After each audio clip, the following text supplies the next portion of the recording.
बिस्मिल्लाहिर्रहमानिर्रहीम। हज़रत अबू हुरैरा रज़ी अल्लाह ताला अन्हो बयान करते हैं, नबी सल्लल्लाहु अलैहि वसल्लम ने फरमाया, लानत के दो कामों से बचो।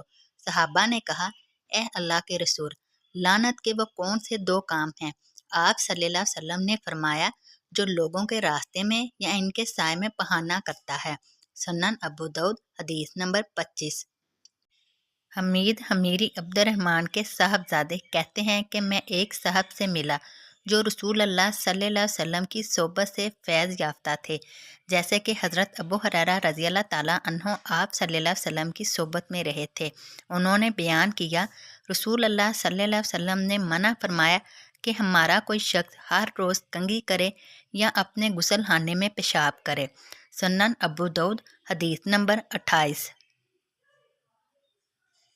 उम्मुल मोमिनीन सैयदा आयशा रज़ी अल्लाह ताला अन्हा बयान करती हैं, नबी करीम सल्लल्लाहु अलैहि वसल्लम जब बैतुल हला से फारिग होकर निकलते तो कहते, गुफराना का, ए अल्लाह मैं तेरी बख्शिश चाहता हूँ। सुनन अबू दाऊद, हदीस नंबर 30।